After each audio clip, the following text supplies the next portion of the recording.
No.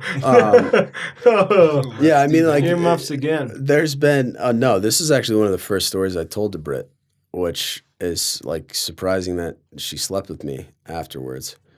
I feel like surprising that she loved you is the right words to have said. Yeah, I phrased that wrong, but yeah. Hopefully she was still on earmuffs from the previous. Yeah. Britt, Still now earmuff. you can take your earmuffs Here, off. you can't see the camera, but motion this. But yeah, so like we went out to Vegas for my brother's bachelor party, and it was a joint bachelor party, bachelorette, and my sister-in-law had befriended my ex-girlfriend kind of at the time. We were kind of like on the verge of like breaking up. We were on like a break, if you will. Like, should we actually be together? But my sister-in-law had befriended her and asked me, like, can she come on the bachelorette party? And I was like, yeah, I don't really care if she comes or not. Like, if you're friends with her, not a problem to me. So I think it was like the second night we were there. She was texting me like, what are you doing tonight? This and that.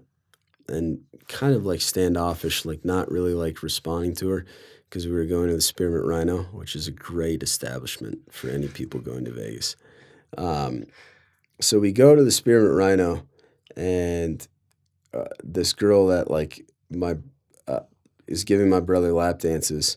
Like, I don't know how this happened, but we started like talking about all sorts of different things, earmuffs. Oh no.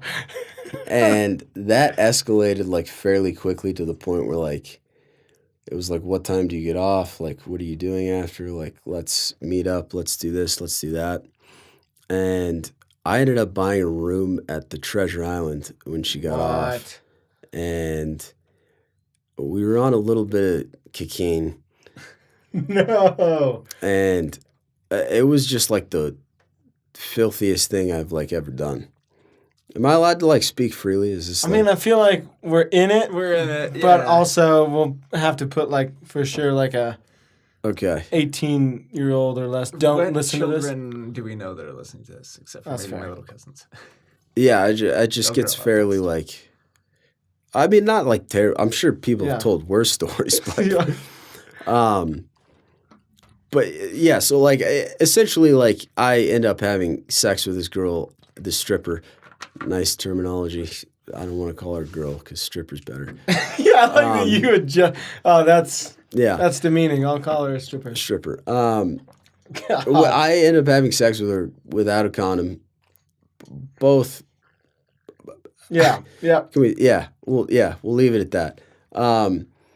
And I woke up the next morning, and I Ubered her out to her place. Like a gentleman. Like a real gentleman and a scholar. She has a daughter. She had C-section scars from the other kid. And Jeez. I Ubered her out to her boyfriend at the time. No. They're probably still together. Shout out to you. So I get back. I delve into all the details with the boys about like where I was, like why I didn't show up the night before or why I didn't stay at the place. And I go to text my ex, like, what's up? What are you doing? And she just like cold shoulders me the rest of the trip. And I'm like, what is going on? And I come to find out that the joint bachelorette party has backfired because one of the bachelors had told his wife of what I did after I delved into the details. Oh, yeah. And his wife had told my ex-girlfriend about all the stuff that I had delved into earlier. Yeah. And that was the reason she wasn't talking to me. I mean, fair reason. I don't think so. The confidence. No. Yeah. Totally unjustified. Deadpan.